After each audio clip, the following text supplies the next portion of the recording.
Hi, it's Fias Tarot. Hello, Capricorn placements. Yes, this is your November reading. So, ano bang meron? So, energy check-ins. Kung ano bang meron. Kung anong parating. Anong kailangan mong malaman, mga Capricorn. So, titingnan natin. Okay? So, there. So, syempre, before tayo mag-start, kung hindi ka pa nakakapag-subscribe, please to subscribe and hit the notification bell para lagi po tayo maging updated sa mga mangyayari pa lang. Okay? And again, kung may tanong pagdating po sa private reading and sa ating mga charm, so yeah, just message me. So meron po tayong cord cutting, yung pangalis po ng mga blockages in general, hindi po ito pang love lang, kundi pang lahatan, okay, para pumasok ng maganda ang biyaya, okay, ang inyong mga opportunities na nabablock, para dumaloy ng maganda. And syempre, itong ating 2-in-1 love and money bracelet na talagang sinasabi ko hanggat maaari, samahan po nitong ating cord cutting kasi siya yung nagtatanggal ng block.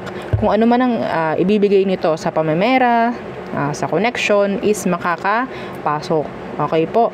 So, wala kasing silbi kung meron kayong blockages. Okay? Kahit sabihin nyo, meron naman po kaming evil eye protection. No, hindi po yan ang job description ni evil eye protection. Okay? Ang job description ng ating mga evil eye protection is to protect lang. Okay? Hindi yung pag-alis ng kung ano man nagbibigay sa inyo ng blockages. Okay? At ang meron din pagdating sa ating mga evil eye protection is kung ano lang yung papasok pa lang. Okay? Yung papasok pa lang, yun lang ang kanyang kayang proteksyonan. Okay? Hindi naman din masama na pagsasabayin yung evil eye protection and ito. Pero mas maganda kung ito. Okay? Kasi kung ano man yung papasok, kaya rin niyang i-protect. Okay? Kaya rin niyang tawag dyan, sanggahin. Okay?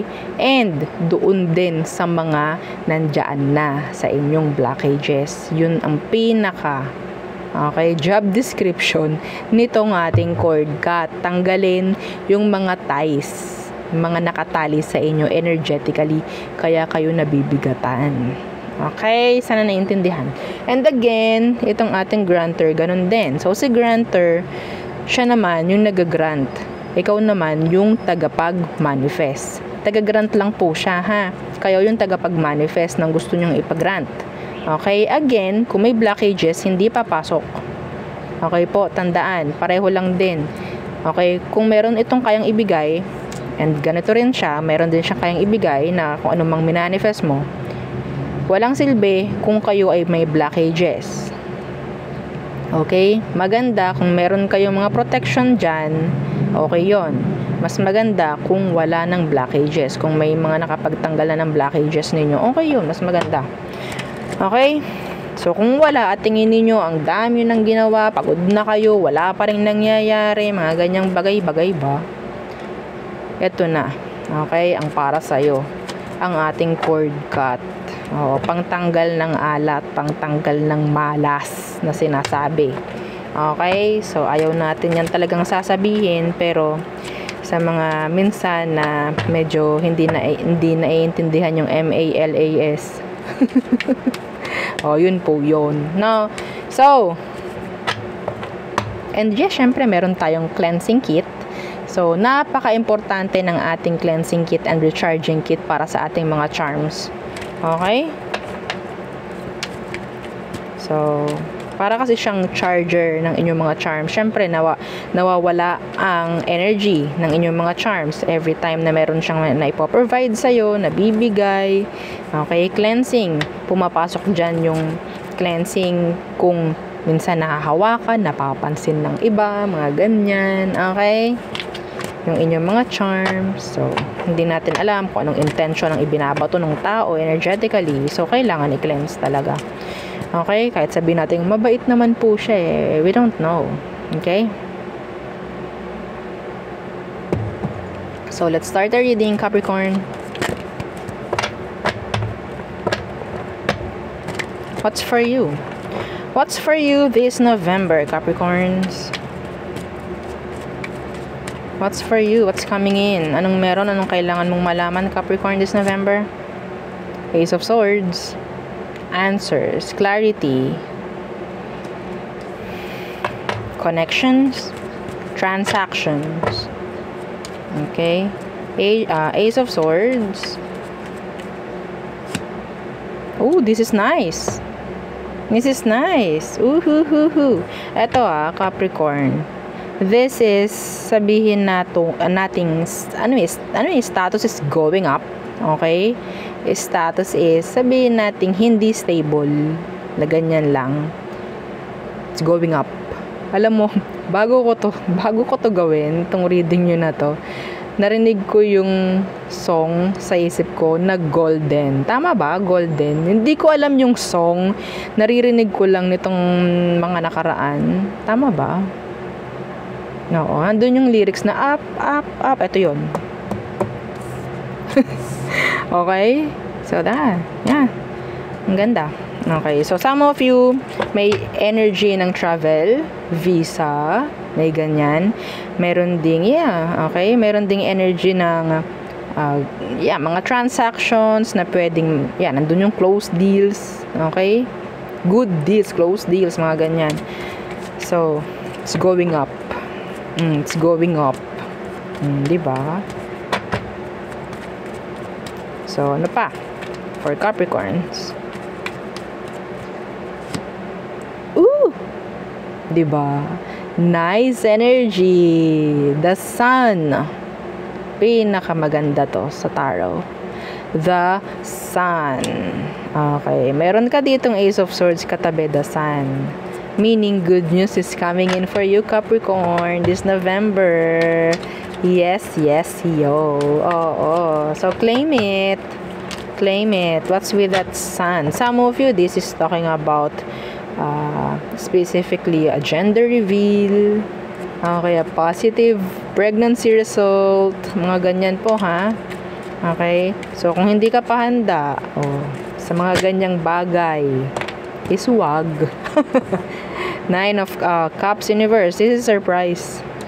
A surprise. Yeah, I think this is a surprise. A surprise. Okay?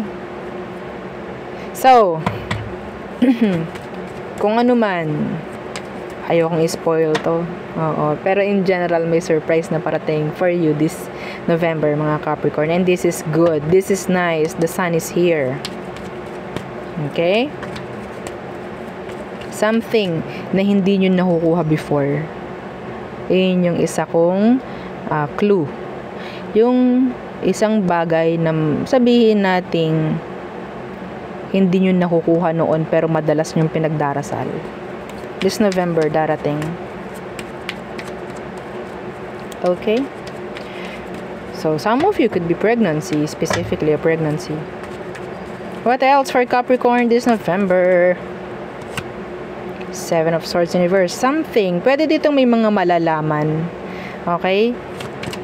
So, talagang napakalakas ng energy ng surprise dito.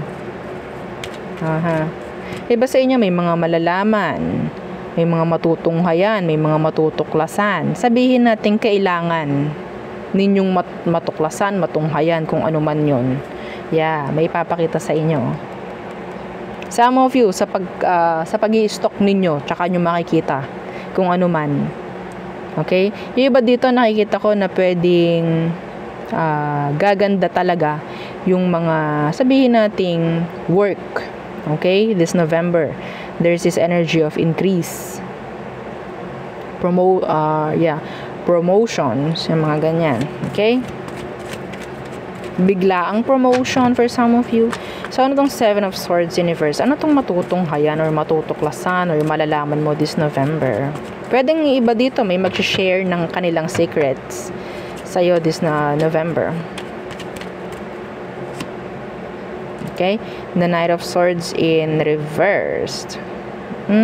Some of you, kung sino man to na parang hindi naging okay yung communication nyo before, pwedeng mag-resurface this November. Okay? Yeah, pwedeng mag-reach out, pwedeng makausap nyo. Hindi ko nakikita kung anong meron, anong nakapaloob sa pag-uusap.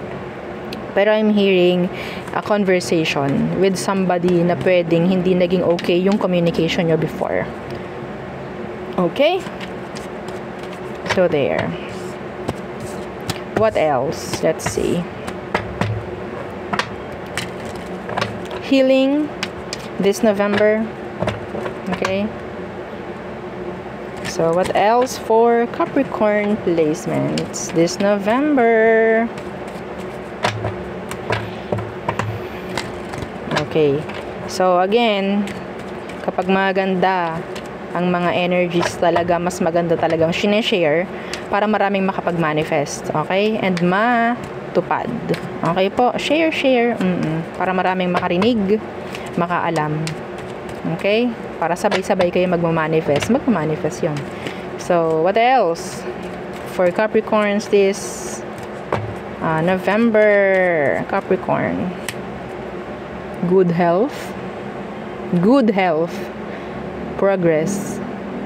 Improvement pagdating sa health ng iba. Or sabihin natin yung mga may sakit dyan. Oo, magiging okay this November. Magiging okay na. Andun yung pagaling, sabi ko sa inyo, energy of healing no? Ano tong Queen of Pentacles? To be specific, clarify natin. The Hierophant in reverse. This is commitments. Okay, again, the Sun. Nagpapakita talaga sa'yo yung Sun. Meron pang King of Pentacles dito. Pagdating sa work, sa career, maganda ang kalalabasan. Huwag kayong mag-alala. Oo. Okay? So, ano tong Hierophant in reverse? Tingnan ko lang. Yeah. There's progress. Okay, progress. Okay. So, what else for Capricorn? November for Capricorn. November. Makakapagbayad. May magbabayad. Okay? Forgiveness. Having another chance. Parang ganyan. Okay? So, 6 of Pentacles. This is energy of giving. Okay? The 8 of Wands. Makakapag-provide kayo, mga Capricorn. Yeah. This is nice.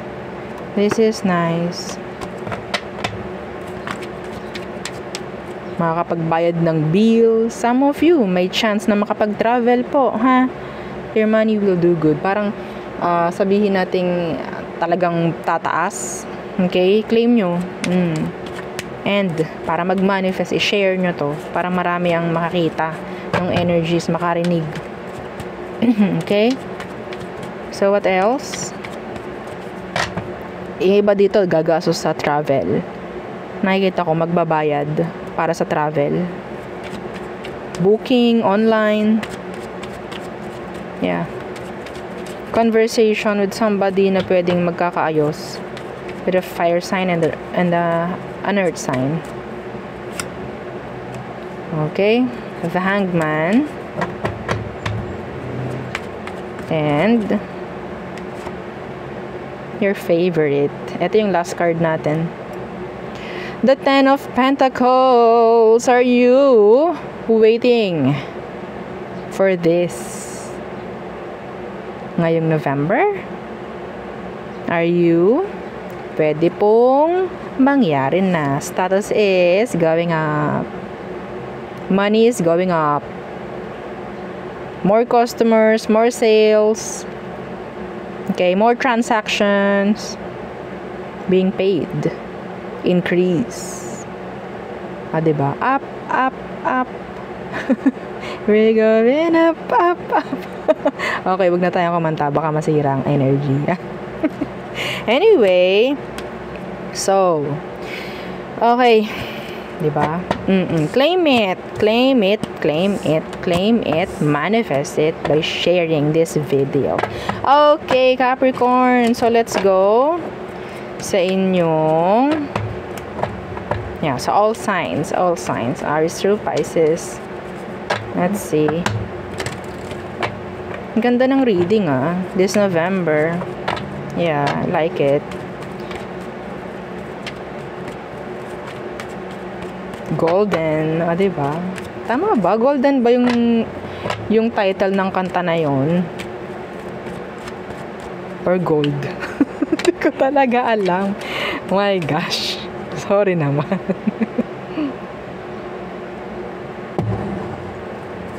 So, Aries through Pisces. Aries. Okay. End of a cycle with an Aries. Taurus, they're shy. I don't know why. Gemini. Pwedeng merong gustong sabihin sa'yo si Gemini. Nahihiya lang. Pero kailangan na niya itong sabihin. Okay? Kailangan na niya yung sabihin. Cancer. You're in their mind. You're in their head. Some of them, they want to take actions pagdating sa'yo. Kung ano man. Pero they're silent right now. Leo. Oh, feeling a missed opportunity with you. You're the one that got away. Para may ganong energy. Ayon lang na ikaw ay mawawala talaga. So, maybe may chance na gumawa ng action sa'yo si Leo. Virgo. They want to say they're sorry sa lahat ng ginawa nilang pagkakamali. Okay? Libra. Okay. So, they're trying to hold back. They're holding back. Pero yung pag-hold back na ginagawa nila is nagbibigay sa kanila ng burden. Mahirap sa kanila yung ginagawa nila kung wala silang actions na ginagawa ngayon sa'yo. Scorpio. Okay. So, si Scorpio, they're dropping you, I think. They're dropping you.